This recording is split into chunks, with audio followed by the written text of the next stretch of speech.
હું પટેલ જાગૃતિ આજના વિડીયોમાં આપ સૌનું હાર્દિક સ્વાગત કરું છું। મિત્રો, આજે આપણે ધોરણ 12 એકાઉન્ટમાં ચેપ્ટર 2 કે જેનું નામ છે ભાગીદારી પેઢીના વાર્ષિક હિસાબો એની આજે આપણે ચર્ચા કરીશું। મિત્રો, આ જે પ્રકરણ છે એ ખૂબ જ અગત્યનું પ્રકરણ છે કે જેમાંથી તમને 11 માર્ક્સનો વાર્ષિક હિસાબોનો એક દાખલો પૂછવામાં આવે છે કે જેનો ગુણભાર તમે જોઈ શકો છો અહીંયા 11 એટલે 11 માર્ક્સની તૈયારી માટે આ જે પ્રકરણ છે એ ખૂબ જ અગત્યનું છે। પરંતુ આ ચેપ્ટરની તૈયારી માટે તમારે બેઝિક કયા ખાતા તૈયાર કરવા, કયા ખાતામાં કઈ વિગતો આવશે, તો એ બધી સમજૂતી મેળવવી જરૂરી છે। તો સૌપ્રથમ તો આપણે આ ખાતાઓ તૈયાર કરતા પહેલા તેના વિશેની બેઝિક માહિતી મેળવીશું। વાર્ષિક હિસાબો, તો કે વાર્ષિક હિસાબો એટલે શું?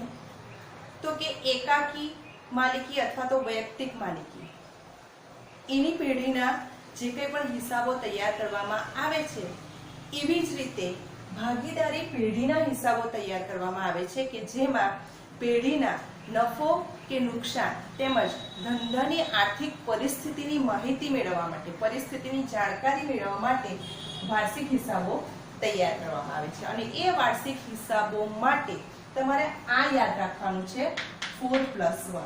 4+1 એટલે શું? તો કે 4 ખાતા અને 1 પત્રક। એટલે કે આ વાર્ષિક હિસાબો તૈયાર કરવા માટે 4 ખાતા બનાવવા પડશે। એક વેપાર ખાતું, બીજું નફા નુકસાન ખાતું, ત્રીજું નફા નુકસાન ફાળવણી ખાતું, ચોથું ભાગીદારોના મૂડી અથવા તો ચાલુ ખાતા, અને પત્રક। તો એ પત્રક કયું? તો કે પાકું સરવૈયું। એટલે 4+1 એ આપણે ધ્યાનમાં રાખીશું। મિત્રો, વાર્ષિક હિસાબો તૈયાર કરવામાં આવે છે, પણ કોઈ પણ બાબત હોય તો એના માટેના ચોક્કસ હેતુઓ હોય છે। તો કે વાર્ષિક હિસાબો તૈયાર કરવાના હેતુઓ કયા કયા? શા માટે વાર્ષિક હિસાબો તૈયાર કરવામાં આવે છે? તો કે વાર્ષિક હિસાબો તૈયાર કરવાના હેતુ, પહેલો હેતુ છે કાચો નફો કે ખોટ જાણવા માટે। કાચો નફો કે કાચી ખોટ જાણવા માટે। તો આ કાચો નફો કે કાચી ખોટ કેવી રીતે જાણી શકાય છે? તો કે આ કાચો નફો કે કાચી ખોટ જાણવા માટે વેપાર ખાતું તૈયાર કરવામાં આવે છે। એટલે વેપાર ખાતા પરથી કાચો નફો કે કાચી ખોટ જાણવું એ વાર્ષિક હિસાબો તૈયાર કરવાનો પ્રથમ હેતુ છે। બીજો હેતુ છે ચોખ્ખો નફો કે ચોખ્ખી ખોટ જાણવા માટે। તો આ ચોખ્ખો નફો કે ચોખ્ખી ખોટ કઈ રીતે જાણી શકાય છે?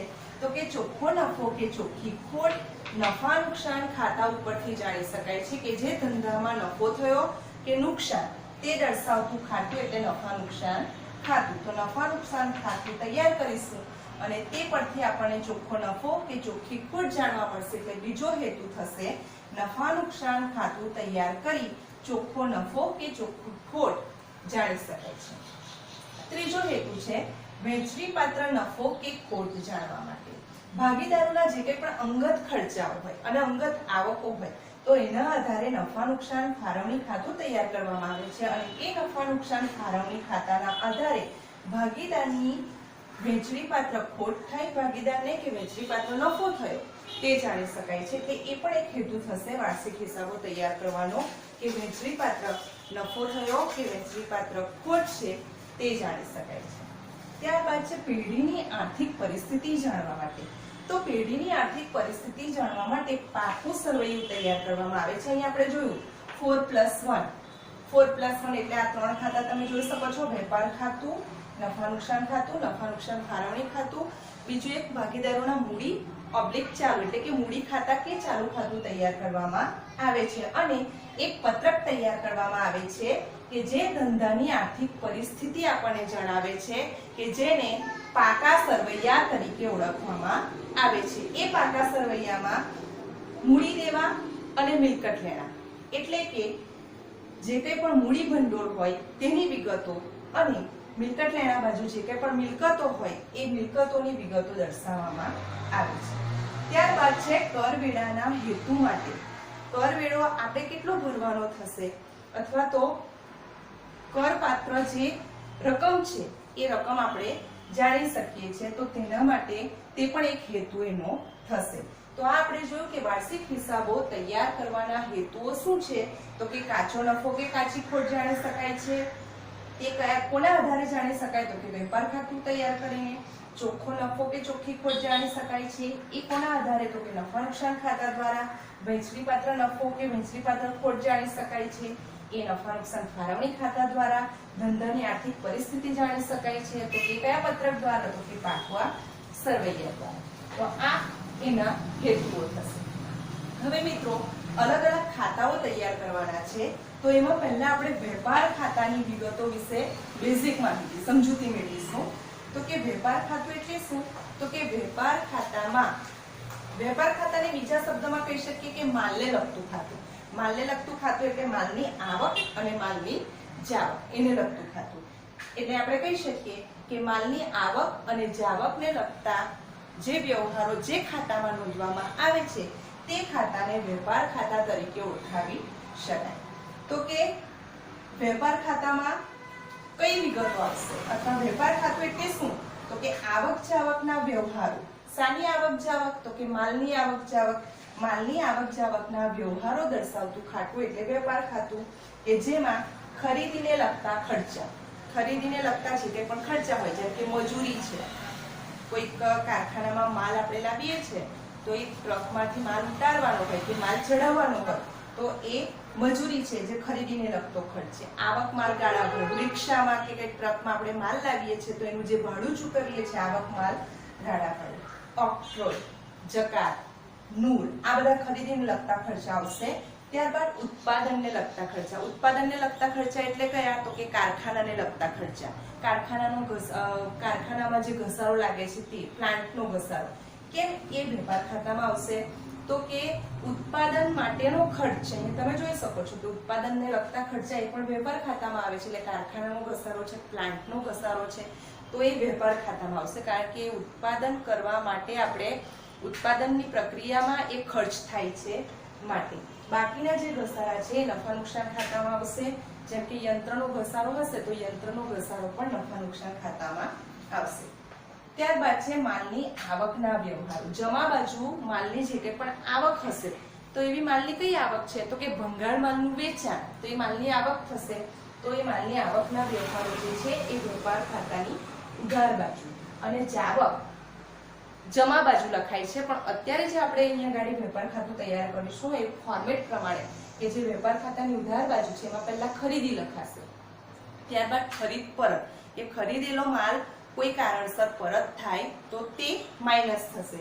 માઇનસ અન્ય રીતે ગયેલ માલ. હવે અન્ય રીતે ગયેલ માલ એટલે કયા માલ, તો કે દાખલા તરીકે વરસાદથી માલ પલળી જાય, ચોરીથી માલ જાય, ધર્મદામાં માલ આપીએ છીએ, તો આ બધા અન્ય રીતે ગયેલ માલ છે, તો એ માઇનસ થશે. એટલે ખરીદી માઇનસ ખરીદ પરત માઇનસ અન્ય રીતે ગયેલ માલ. ત્યારબાદ ખરીદીના ખર્ચા, ઉત્પાદનને લગતા ખર્ચા, એટલી વિગતો આવશે. વેપાર ખાતાની ઉધાર બાજુ શરૂનો સ્ટોક. પહેલી લીટીમાં આપણે શરૂઆતનો સ્ટોક લખીશું, પછી ખરીદી માઇનસ ખરીદ પરત, એ રીતે ફોર્મેટ તૈયાર કરીશું, જેને આપણે ચોખ્ખી ખરીદી કહીએ. ચોખ્ખી ખરીદી એટલે શું, તો કે ખરીદી માઇનસ ખરીદ પરત, ખરીદીના ખર્ચા. ત્યારબાદ વેપાર ખાતાની જમા બાજુ ચોખ્ખું વેચાણ. ચોખ્ખું વેચાણ એટલે શું, તો કે ચોખ્ખું વેચાણ એટલે વેચાણ માઇનસ વેચાણ પરત, પછી અન્ય આવક તો કે ભંગાર માલનું વેચાણ, પછી આખર સ્ટોક, એ રીતે લખાશે. એ આપણે જ્યારે વેપાર ખાતાનો નમૂનો જોઈશું ત્યારે આપણે એ ફોર્મેટમાં જોઈ લઈશું. વેપાર ખાતાની જમા બાજુનો સરવાળો વધુ.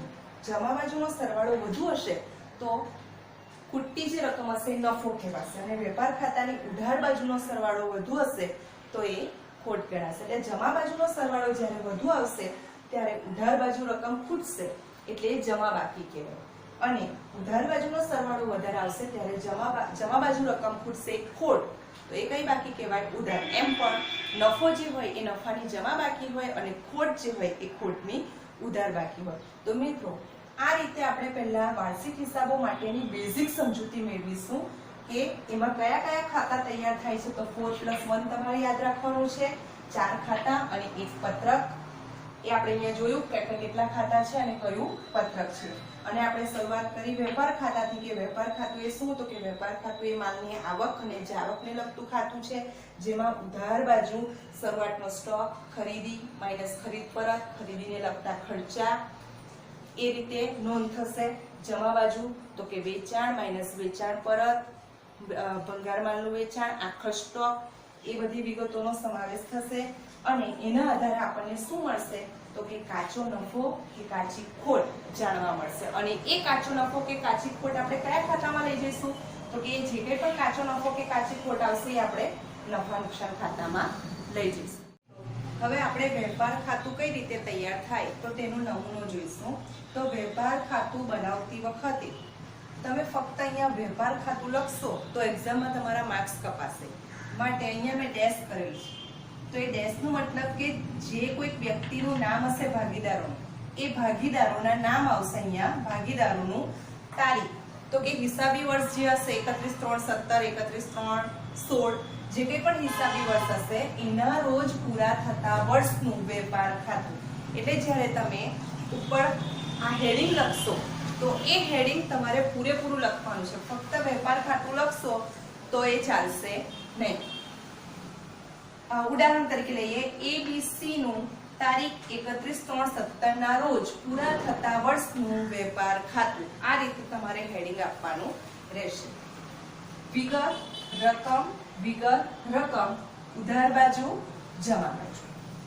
હવે અહીંયા તમે જોઈ શકો છો, આપણે ઉધાર બાજુથી શરૂઆત કરીએ તો કે વેપાર ખાતું જે છે એ વેપાર ખાતાની ઉધાર બાજુ. તો કે વેપાર ખાતાની ઉધાર બાજુ પહેલા લખાશે શરૂઆતનો સ્ટોક, જે આપણી પાસે શરૂમાં જે સ્ટોક હોય તે. ત્યારબાદ ખરીદી, ખરીદી બાદ ખરીદ પરત. ખરીદી કરી હોય અને કોઈક માલ નુકસાની વાળો હોય તો આપણે તે માલ પરત કરીશું વેપારીને, તો એ ખરીદ પરત ગણાશે. એટલે ખરીદીમાંથી ખરીદ પરત બાદ થશે. ત્યારબાદ અન્ય રીતે ગયેલ માલ. હવે અન્ય રીતે ગયેલ માલ એટલે કે ચોરીથી માલ જાય, વરસાદથી માલ પલળી જાય, ધર્મડામાં માલ જાય, ઉપાડથી માલ જાય, અથવા કોઈક ઉપાડ કરે ભાગીદાર, અથવા બીજી કોઈ પણ રીતે માલ જાય, તો જાહેરાતમાં આપણે માલ આપીએ, નમૂના તરીકે માલ આપીએ, તો આ બધા અન્ય રીતે ગયેલ માલના ઉદાહરણ છે. એટલે ખરીદી માઇનસ ખરીદ પરત માઇનસ અન્ય રીતે ગયેલ માલ. અને પછી આપણે એ રકમ અહીંયા બહાર લખીશું. એટલે વેપાર ખાતામાં આપણે શરૂઆત આ રીતે કરીશું. પહેલા શરૂઆતનો સ્ટોક, પછી ખરીદી બાદ ખરીદ પરત, અન્ય રીતે ગયેલ માલ. જો હોય તો દર્શાવવાનું, નહીં હોય તો તમે ડાયરેક્ટ અહીંયા ખરીદી પણ લખી શકો.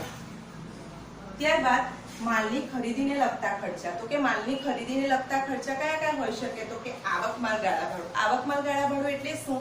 તો કે આપણે જે કંઈ પણ કાચો માલ કારખાનામાં મંગાવીએ છીએ તો એ જે માલ છે એ માલ લાવવા માટેનું જે ભાડું છે એ ભાડું આવક માલ ગાળા ભાડું કહેવાય. પછી રિક્ષાનું ભાડું હોય કે કોઈક લાડીનું ભાડું હોય કે કોઈ ટ્રકનું ભાડું હોય, જે કંઈ પણ મજૂરી. તો કે ટ્રક કે વાહનમાંથી માલ ઉતારવા માટે જે મજૂરી ચૂકવવામાં આવે છે એ ડેમરેજ. ડેમરેજ એટલે શું? તો કે રેલવે કે બંદર ઉપરથી જ્યારે આપણે માલની ડિલિવરી લેવાની હોય ત્યારે એ ડિલિવરી આપણે મોડી લઈએ, જે સમય આપ્યો હોય એ સમયસર ડિલિવરી નહીં લઈએ, તો જે મોડી ડિલિવરી લઈએ છે તો એ માટે જે દંડની રકમ છે, દંડની રકમ જેને કહેવાશે ડેમરેજ. વોર્ફેજ. વોર્ફેજ એટલે શું? તો કે ગોડી કે કોઈક જગ્યાએથી જે કંઈ પણ આપણે જે માલ છોડાવવાનો છે તો ત્યાં નૂર જકાત આપણે ચૂકવવી પડે છે. તો એ નૂર કે જકાતની રકમ આપણે ઓછી ચૂકવેલી હોય જે ચૂકવવાની છે એના કરતા, તો જે ચૂકવવાની રકમ હજી બાકી છે એને વોર્ફેજ, એટલે કે જે ચૂકવવાની રકમ છે નૂરની એના તફાવતની જે રકમ છે તફાવતની રકમને વોર્ફેજ કહેવાશે. ત્યારબાદ ઉત્પાદનને લગતા ખર્ચા. તો કે ઉત્પાદનને લગતા ખર્ચા એટલે ઉત્પાદક વસ્તુનું જે ઉત્પાદન કરીએ છીએ એ ઉત્પાદનની મજૂરી. કારખાનાના ખર્ચા. કારખાનાના ખર્ચા એટલે કે એનું ભાડું, વીજળી વગેરે જેવા ખર્ચા. આ બધી જ વિગતો વેપાર ખાતાની ઉધાર બાજુ આવશે.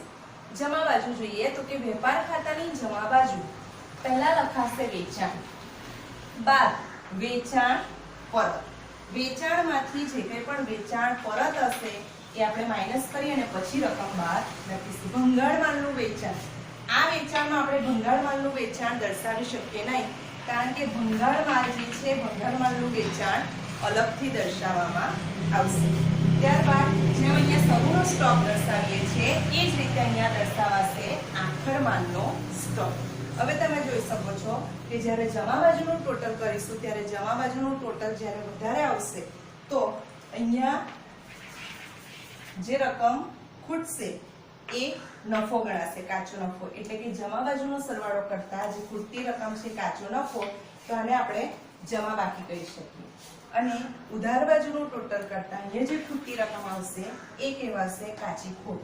અહીંયા ફક્ત કાચો નફો કે કાચી ખોટ લખાશે નહીં, તમે કાચો નફો આ રીતે લખી શકશો, નફા નુકસાન ખાતે. કેમ? તો કે કાચો નફો આપણે ક્યાં લઈ જઈએ છીએ? નફા નુકસાન ખાતે. કાચી ખોટ આપણે ક્યાં લઈ જઈએ છીએ? નફા નુકસાન ખાતે. એટલે અહીંયા કાચો નફો કે કાચી ખોટ ન લખતા નફા નુકસાન ખાતે કૌંસમાં કાચો નફો એ રીતે દર્શાવાશે. અહીંયા જે ખોટ આવશે એ ઉધાર બાકી કહેવાશે, કારણ કે ઉધાર બાજુનો સરવાળો વધુ આવશે એટલે એ ઉધાર બાકી કહેવાશે. તો મિત્રો આ રીતે વેપાર ખાતું તૈયાર કરવામાં આવશે.